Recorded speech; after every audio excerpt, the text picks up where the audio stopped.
and then in August, late August of 2021, FDA put out the infamous horse tweet. And that's the attractive healthcare worker nuzzling the horse and says, seriously, y'all, you're not a horse, you're not a cow, stop it. Tweet went viral. That's right. That's when Joe Rogan got smeared for taking ivermectin. And then right after that, Biden mandated the shots and they took away monoclonal antibodies. You're clearly a data person. Do we have the final outcome? How did those patients do versus patients who were intubated in some Biden-controlled hospital? Well, if you look at, there's a great website that compiles all the ivermectin data just by itself. And we have 105 studies showing the efficacy of ivermectin. And it varied depending on the actual patient, as it should. Yeah. And you wouldn't always just use ivermectin. So, in my more severe patients, I would use a combination of ivermectin, hydroxychloroquine, azithromycin. During that second week, I would do higher dose steroids if necessary. I would do breathing treatments. So it's hard to isolate saying, okay, well, it's just ivermectin. But when you look on this compilation of studies, even in the late stages, and you were asking me about this earlier, even in the late stages, they showed that ivermectin could decrease mortality by 40%. It's most effective if you actually take it as prevention. So people taking it twice a week do the best. And then the people that start day 1 or 2 or 3, they're the next best. But that's established. We know that. Well, it depends on who you ask. But yes, there's plenty of data supporting that. So why isn't that the official CDC protocol for COVID? Well, it would help myself and other doctors who, I'm not the only doctor going through this with the medical board, but if they could make it a countermeasure, then it's protected under the PrEP Act. And then it makes all these issues that we're having with the medical boards essentially go away. Is there anybody who has counter data, numbers showing the opposite, that people taking ivermectin die more? Well, I wouldn't say that. They'd say it doesn't work or it's not. But the studies that are all establishment, in the big journals, they're either they didn't give the ivermectin soon enough, or they gave too low of a dose, or the study was sponsored by somebody that has financial interest in seeing it not work. So there are studies countering that. But if you look at there's just an abundance of data showing it works, and it's super safe. So I was a little bit nervous before I started using it because of all the media that's only for horses and that sort of thing. So I dug into it and I did what. Does it help horses? I know we kept hearing it was a horse dewormer. Is it effective? Yes, for their parasite issues. But so I looked at the study where Merck submitted to the FDA. It's on their website. Anybody can find it, and you get toxicity data. And there's something called the LD50, which stands for lethal dose 50. It's a benchmark number that's used to gauge how toxic a medication is. So the higher the number, the lower the toxicity.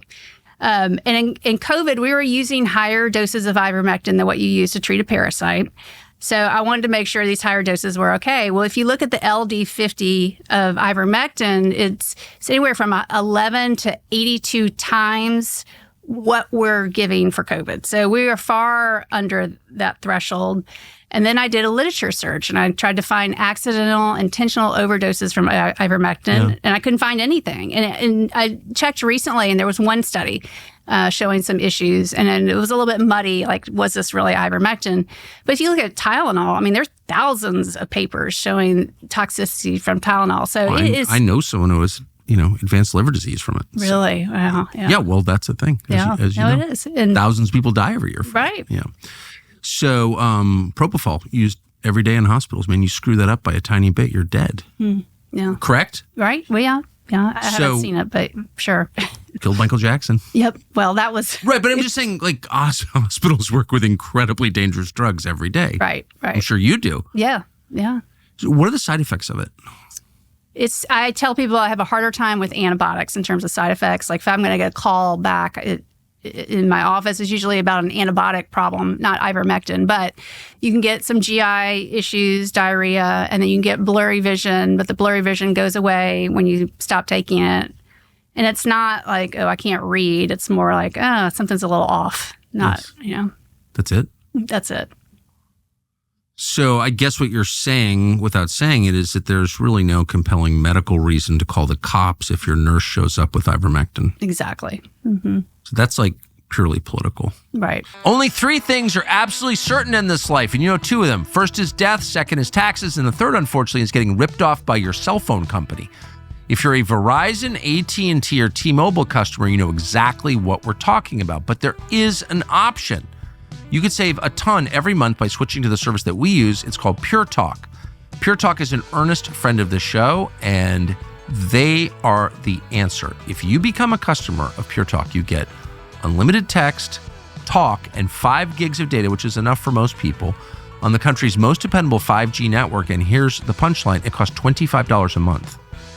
So the average family of 4, we did the math, saves over $1,000 a year when they switch to Pure Talk.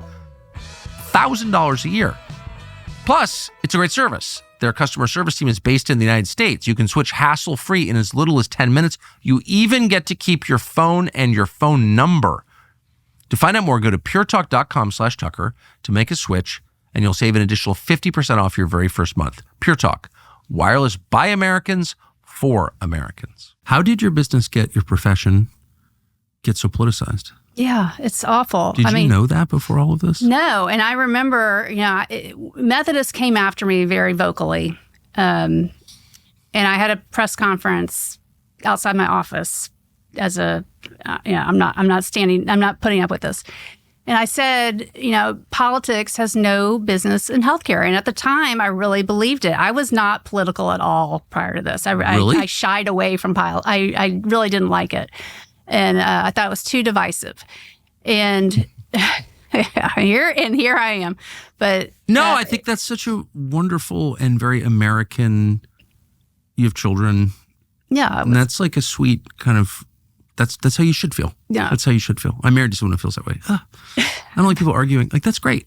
We have important things to do. Like, right. Yeah, no, I'm not making fun of you at all. I love that. But now I feel like there's no other choice, right? You just have to. You have to get involved. So you were not politically aware at all before this started. And were you aware that your business, that medicine was so politicized? Had you noticed it at all? No, it's interesting though. I went and looked at the data for Texas because Texas has been infiltrated by people from all over the country. Oh, I'm aware. 33% population. It's going to be California increase. Yeah, it is. And you look at healthcare professionals, what they donated to political parties. And 10 years ago, they primarily donated to Republicans. And now they primarily donate to Democrats. So the whole profession has shifted. I have a theory for why, but you're the doctor, so you tell me what you think the cause of that is. Well, I think medicine in general, the corporate it's become the corporate practice in medicine. It's become centralized. It's, only 1% of doctors are not employed. I'm one of those, but not employed. 77% of doctors are employed by a hospital. 20% are employed by private equity or an insurance company, and 2% are employed by the government. And only 1% are like myself, where... Okay, so your choice is your corporate douche overlords, private equity or insurance companies, if it's hilarious, like a joke, or the government. Right. Right. And you're in the 1% that has your own business. Yep. Maybe that's the answer right there. Well, I think it is. Doctors need to regain their power. They've lost all their power. And they have no power. They have no power. They're just like little worker bees getting ordered around. When I got out of residency, I worked in a traditional practice. And I started doing. Can you tell us doing what? Just ear, nose, and throat and sleep medicine. And it was small, but it was easy. But I was always bothered by the stranglehold that the insurance companies had over my ability to treat my patients. So like one easy example is an ear, nose, and throat doctor. We do an endoscopic exam of the nose. It takes about extra 10 minutes. Not really a big deal. Doesn't sound that fun though for the patient. It's really not bad. You numb it up first with spray. There's no shots. But if I did that and I marked the code on the sheet, on the receipt, the patient might get some gigantic bill, like $400 for doing this little simple procedure, which as an ENT, it's pretty essential. It's part of our, it makes us different from the primary care doctor. We're able to look in there. So it would always stress me out in the back of my mind, like I'm going to do this, and is the patient going to get some big bill, right? I hated it. So when I took time off because I had 4 boys in 5 years, and I had 4 boys. Yes, and yes. What's that like? It was chaotic, yes. And I wasn't sure I was going to go back. I started off, I'm just going to take a year off, and that led to 7 years off. I wasn't sure I was even going to go back to medicine, but as I got older, it just kept nagging at me. So I decided to go back, but I decided I was going to do it on my own terms. So I call myself third-party free. I don't contract with insurance companies. I don't contract with hospitals, and I don't contract with the government. And the only people I work for are my patients. And so they just like give you a credit card when they come in. That's it. Yes, but they can file a receipt. They can file a claim to their insurance company, and yeah, it's very transparent. Everybody knows how much everything costs, and it's actually. Yeah, there's so many people that have very high deductible insurance now that they're basically cash patients unless something catastrophic happens. And if you go to a traditional doctor's practice, half the time they don't even know what to charge you for a cash patient because they're just so entrenched with the insurance industry. But there is a growing movement of doctors like myself, and I'm a specialist, so it's a little unusual, but there's something called direct primary care. And direct primary care is like affordable concierge care. So you're paying cash, but the cost is typical like a gym membership. So it's not super high. You get a lot more access to your doctor. You got a lot more time, probably more quality. They're not always like-minded in terms of COVID. And to me, that's a litmus test for your doctor. But it's a better way of doing it. You get much more access, higher quality care, more time. And save your insurance for the catastrophic care. That's what we do for our cars.